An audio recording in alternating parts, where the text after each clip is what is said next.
আসসালামু আলাইকুম। পঞ্চম শ্রেণীর গণিত বই নিয়ে ধারাবাহিকভাবে আলোচনা করছিলাম। তার ধারাবাহিকতা 164 নম্বর বিষয়টি নিয়ে তোমাদের সাথে এখন আলোচনা করব। জ্যামিতিক প্যাটার্ন। জ্যামিতিক প্যাটার্ন নিয়ে আমরা আলোচনা করব। এখানে বলেছে নিচের জ্যামিতিক প্যাটার্নগুলো কী ধরনের আকৃতি দিয়ে তৈরি। এখানে জ্যামিতিক প্যাটার্নগুলো কী ধরনের আকৃতি দিয়ে তৈরি সেটা, যেমন প্যাটার্ন, আকৃতির নাম এবং প্যাটার্নের নামটা আমরা দেখব। এগুলো দেখো সবগুলো বর্গ, সেম সাইজের, তাহলে এগুলো বর্গ, তার মানে এটা হলো বর্গাকৃতির প্যাটার্ন। তাহলে আমরা এগুলোর মধ্যে যদি ধারাবাহিকভাবে লিখি, এরপর এটারটা লিখবো, এখানেরটা লিখবো, এখানেরটা লিখবো, এগুলো এইভাবে করে আমরা সিরিয়ালে লিখবো।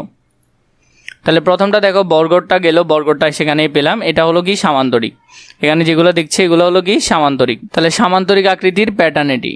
তারপর এখানে যেগুলো দেখছি সেগুলো হলো রম্বস, রম্বস আকৃতির প্যাটার্ন। এখানে যেগুলো দেখছি এগুলো হলো ট্রাফিজিয়াম, ট্রাফিজিয়াম আকৃতির প্যাটার্ন। এরপর হলো ত্রিভুজ, ত্রিভুজ আকৃতির প্যাটার্ন। তো এভাবে করে তোমরা এটা সুন্দর করে এখান থেকে পূরণ করতে পারবে, একবার ধারাবাহিকভাবে এগুলো সবগুলো পূরণ করে ফেলতে পারবে।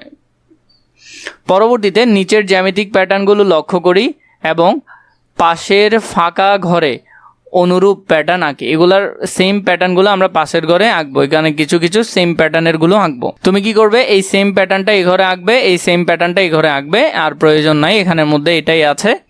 নিচের ডট কাগজে ইচ্ছা মতো জ্যামিতিক প্যাটার্ন তৈরি করে। এখানে ডটগুলো ব্যবহার করে তুমি তোমার ইচ্ছা মতো কী করবে, জ্যামিতিক আকৃতি আঁকবে, চতুর্ভুজ, ত্রিভুজ, যাই মনে চায় তাই আঁকবে। তাহলে এখানের মধ্যে দেখো, ডটের মধ্যে তুমি তোমার ইচ্ছা মতো আঁকতে পারো। এখানের মধ্যে অনেকগুলো প্যাটার্ন আমি তোমাদেরকে দেখিয়ে দিলাম, তোমরা সেম ডটগুলো ব্যবহার করে এই প্যাটার্নগুলো এখানে আঁকতে পারবে। এখানে দেখো প্যাটার্নগুলো দেখিয়ে দিলাম, এগুলো সুন্দর করে এখানে আঁকবে।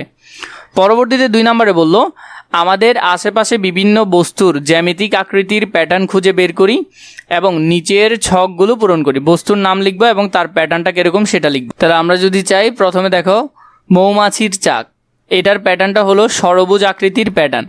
এরপর হলো জেব্রা ক্রসিং, আয়তকার আকৃতির প্যাটার্ন। ঘরের টাইলস, বক্রাকার আকৃতির প্যাটার্ন বা বক্রাকার প্যাটার্ন। এভাবে করে সুন্দর করে এটা এখানের মধ্যে তোমরা পূরণ করতে পারবে।